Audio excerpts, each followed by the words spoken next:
Good morning. Good morning and welcome to Media Pulse, the show where we help you make sense of Thai politics. The Thai media coverage in the past 1 week continued to be dominated by the fallout from the Icon Group scandal. Right? Yes, so it's now being considered as a pyramid money game. That's right. It's quite a step, forward in the case because previously it was treated only as a public fraud case. Exactly. And now it's being treated as a more serious offense, alleged offense. That is a pyramid money game. And as someone who does the news website, if you were to categorize this kind of news stories, it would basically fit into crime, fraud, but it's becoming increasingly political now. No, it has somehow become a new political time bomb that has the potential to explode in the face of some politicians or even some political parties. Exactly. Yeah, but we'll come back to that that's in right. a bit. Yes. All right, we start with politics. The issue of Article 112, or the so-called less majestic law, has once again come back into the media headlines. And we all know that when we talk about Article 112, we are talking about a very contentious and a very sensitive issue. Yes, it is a very divisive topic, but the debate surrounding it has been more intense with the ongoing efforts by certain political parties to introduce amnesty for political offences. No, but there seems to be a general consensus among these political parties for a need to grant amnesty to hundreds of people who have been prosecuted on political grounds. They include people who took part in street demonstrations and engaged in some kind of violent activities during Thailand's years of political turmoil.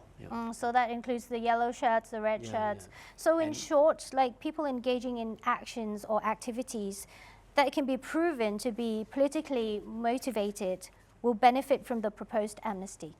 No, but the major bone of contention is whether the proposed amnesty should also cover those who are prosecuted under Article 112 or the less majestic law. That is the big question mark. Yeah, so speaking of Article 112, we have it on screen. So it says any person found guilty of defaming, insulting or threatening the king, the queen, the heir apparent or the regent shall be subjected to a penalty of imprisonment from 3 to 15 years. Now, for the time being, the three political parties have already adopted their own different versions of the amnesty bill, and these proposed bills are expected to be formally submitted to the next House session in December, that is next month. Right. And the fourth amnesty bill originated from a civic movement. So now altogether we have 4 bills seeking to grant amnesty to political offenders. Yeah, but only the drafts from the civic movement and the People's Party includes offences under Article 112. But the problem is that up to this point, it's still unclear whether or not the Thepchai party, which is the main party in the coalition government, will eventually come up with its own version of an amnesty bill. That is a big question. Yeah, it's unclear, isn't it? Because before this, they've been supporting it. It's true. Originally, the parties, many of the parties' MPs anyway, have expressed support for the amnesty bill, but somehow, there has been some kind of a backtracking. So the fence setting of the party is in big contrast to its former stand. It's a stand that it took during the last election. Remember that? Yeah. It was one of its campaign promise to adopt a bill that would grant amnesty to all political offenders, including those prosecuted under Article 112. Remember Kun Chai Kasem? He said he was ready to push for Article 112 amendment, citing basic human rights and grave divisiveness. Kun Chai Kasem is a former justice minister and was and still is one of the 3 ministerial candidates of Thepchai party. Yeah.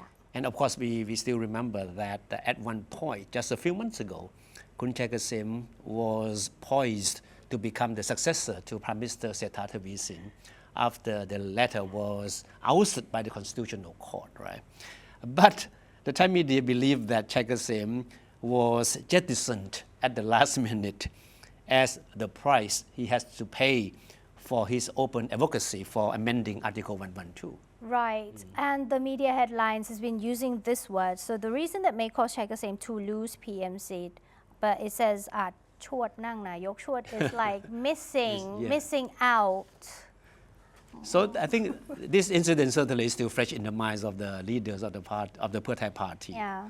So it should be no surprise that the leadership of Pheu Thai party, including its de facto leader Thaksin Shinawatra, know too well the peril of meddling with Article 112. So Prime Minister Paetongtarn, the party leader, has been quite evasive on whether or not her party will come up with its own amnesty bill. And she said that the party will make a decision at the meeting. Yes. That means the parliamentary meeting in December. And when she was pressed by reporters on this issue, the Prime Minister made it clear that in the event that the party proposes an amnesty bill, it would not cover offences under Article 112. So a change of heart. A drastic change of heart that certainly would disappoint many of the party supporters. Yeah. Right. Is it normal?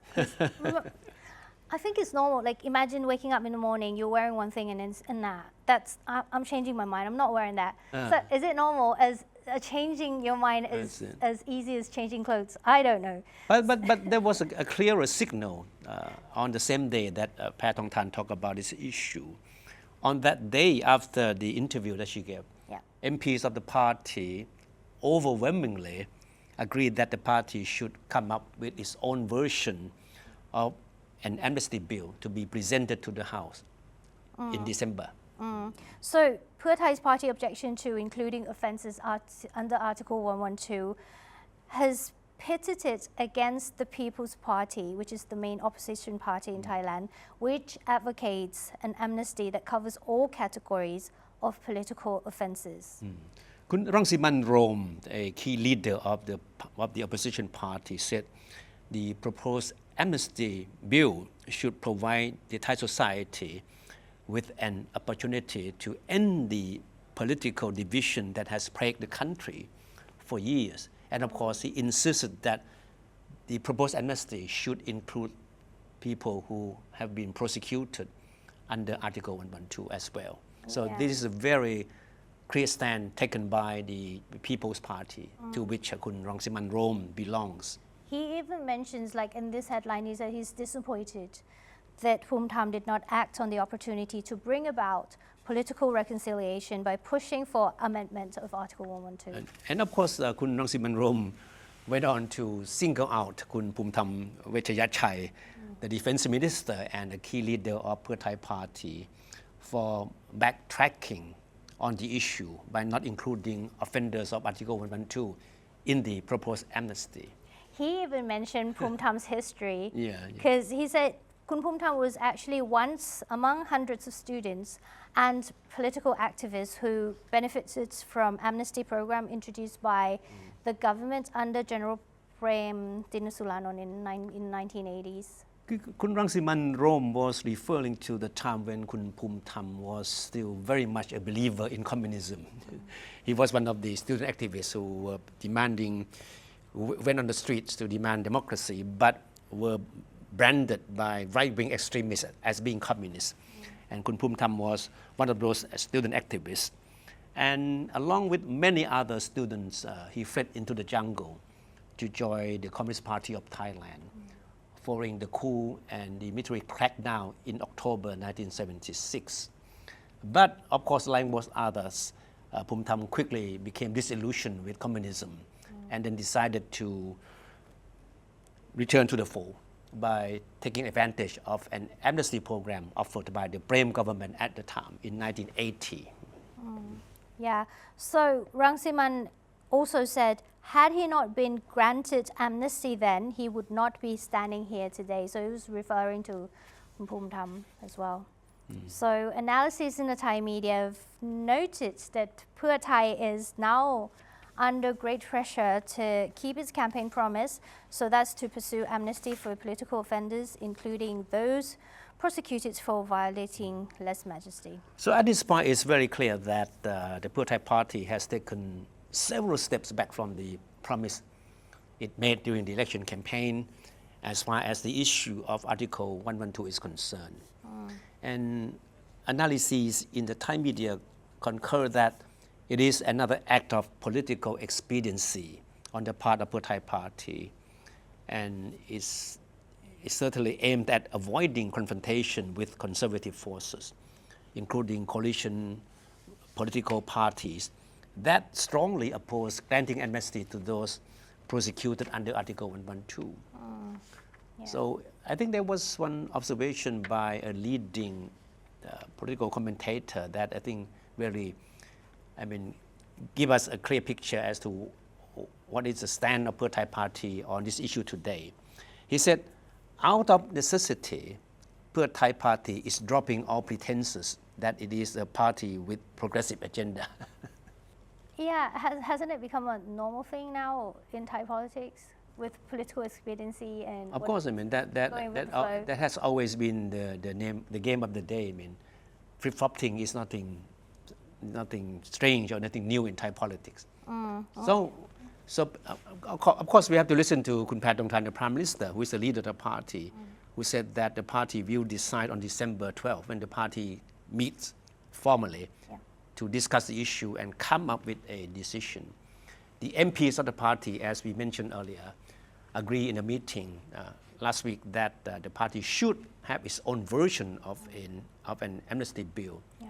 But whether or not it would include Article 112 is something that the party has to decide. Yeah, so it's wait and see. Yeah. Another case, last week, remember, we talked about the miracle that never came to the Thepchai massacre case. Actually, this week there's a miracle, but it came a bit too late.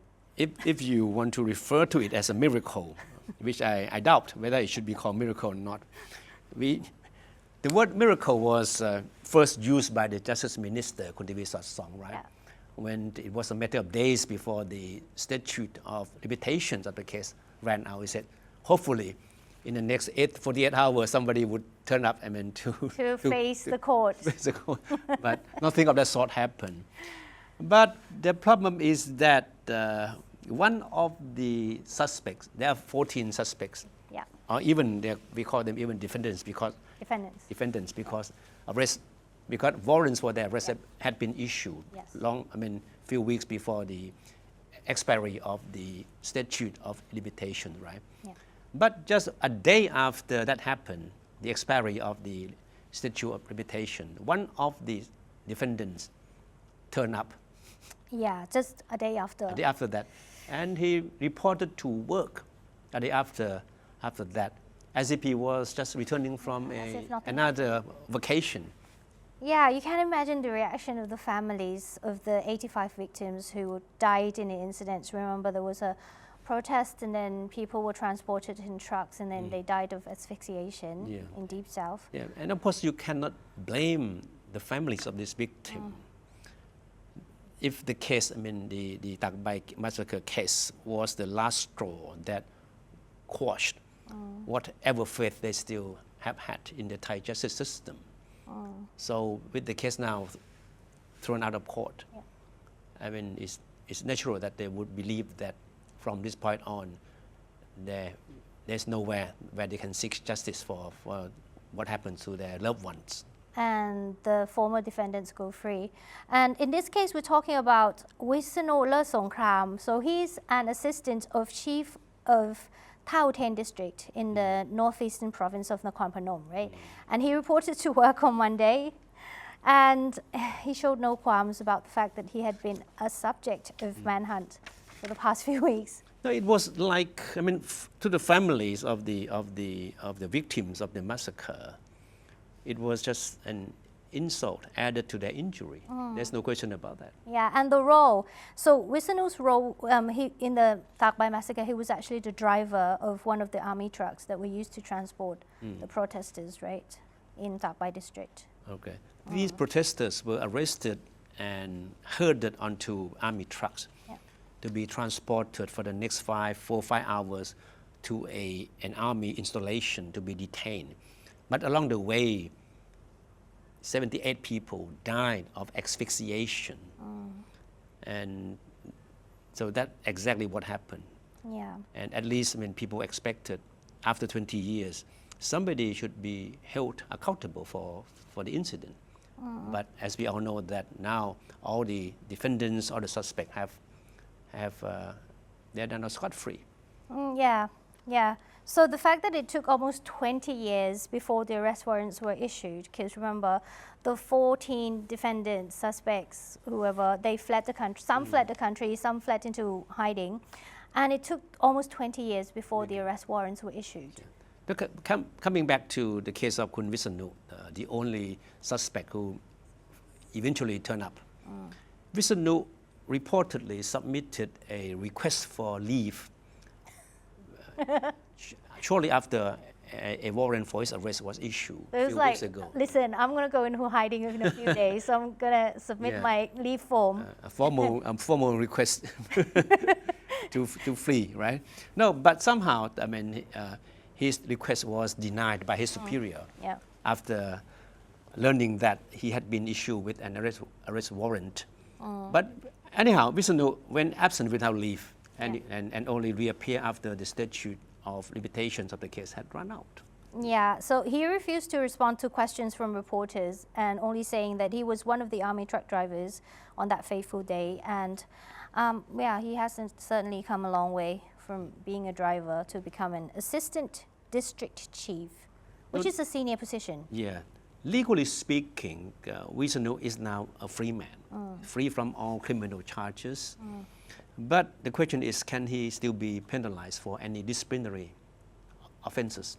So we have to go up to the boss. That's right. The minister. That was a question that journalists put to Interior Minister Kun Anutin Chanvirakul. And of course, Kun Anutin needs to come up with some kind of explanation because as Interior Minister, he's in charge of all the district offices throughout the country. So in a way, Visanu is supposed to be under him. Yeah, he's the boss. So he basically says, the most that can be done at this stage is to have Visanu investigated for being absent without leave. Because Visanu just disappeared even after his request for leave was rejected by his superior. Right? So it's got nothing to do with Thepchai case now. It's only a disciplinary action. Yeah, and Kun Anutin couldn't say what kind of punishment awaits Visanu if he is ever found guilty of violating any disciplines or not. But Anutin has this to say, and very interesting. He said all those alleged to be involved in the case should not be allowed to live in peace. They should all face social sanctions. But of course, he stopped short of saying what kind of social sanctions should be imposed on these people. Right. And what did Prime Minister Paetongtarn Shinawatra have to say about all these? Again, whenever she's confronted with sensitive issues, she would be very evasive. And what happened this time? Well, basically, she was asked by journalists on what further actions her government plans to take to cope with many people who fear that there would be an escalation of violence in the south. She only said this, and it's in the headline. So she said there was a need to restore confidence in the government. And in this headline, it says, Paetongtarn addresses the case of Assistant Chief of Tha Uthien District showing up to work after statute of limitation expires. And she says she's working on it by assigning the case to the Interior Minister. Now, in the same press briefing, she was also asked whether she has plans to visit the southern region to personally console families of the victims of the massacre. But she was non-committal, only saying that she was still in the process of deciding which provinces to visit. And interestingly, she quickly added, look, today I'm wearing the southern style dress. We only have to guess what she meant by that, right? Maybe she was trying to suggest that by wearing the southern style dress, she was already exhibiting her solidarity with the people in the south. And if that was what she meant, we have to admit that it was very subtle. So it's very subtle, but it's a nice chat. I like the print. The print is beautiful. Anyway, so now back to the Icon Group. We talked about this at the start of the show. The drama continues with the case of Icon Group, which the DSI, the Department of Special Investigation, has classified as a pyramid scheme now. And remember last week, we talked about angels, or those who were believed to be in high places with political power and influence. Angels or demons. Yeah. And there were also many sound clips of conversations about money being paid to, quote, committee in order to help Paul, who is the CEO of the Icon Group, out of some trouble, right? So we have this headline from Matichon. So far, one politician has left Palang Pracharat Party, and we're talking about Samat Jain Chai Jitwanit, after the issue of the sound clip became public. Someone has been the center of attention. There's no proof, though. There's no proof that it's him. And he himself has been denying any involvement with the Icon Group. Yeah. But the alleged conversation that has been leaked to the media pointed to him. But that's something that he keeps denying. Yeah, so and obviously he's linked to the party, and the party is linked to Angels of the Forest House, which we talked about in the program last week. You can rewatch it if you like. And we have this headline from Thairat as well, because it doesn't end there. It doesn't end with just Samat. So the issue is being tossed back and forth between two political parties after the audio clip raised question about Palang Pracharat Party. And we're talking about Police Lieutenant General Piya Tawichai, the spokesperson of Palang Pracharat. He's been dropping initials, like name initials of 6 people. Well, that's very interesting, because the 6 names, the initials anyway, are linked to Thepchai, the core of the coalition government. But of course, I mean, the leadership of the party has immediately came out to deny any involvement with the scandal. Yeah, that's true. And even Phum Tham from the Thepchai party came out and said he dares Palang Pracharat to reveal the names of Thepchai's people with alleged link to Icon case. You know, what is interesting is that formerly the boss of the whole business operation, Boss Paul, right? He's known as Boss Paul. One of his most quoted phrases is that our business leaves no one behind. Right, right. And now he is proving that. Oh, yeah, you're right. It's true to his word. He's now dragging everyone along with him now, and no one will be left behind. Yeah, so we have to see who the 6 names initials belong to. And it's weird because Thai politicians like to drop initials. And of course, and that gives the media a heyday in speculating who these people are. I know, we're trying to link like who belongs to which party, which position. Of course. I think we will get the full names by next week when we come back with our next media pulse. That would be very interesting. It will make the program even more lively. Anyway, I guess that's it for this week. Thank you so much for watching, and we'll see you in the next one.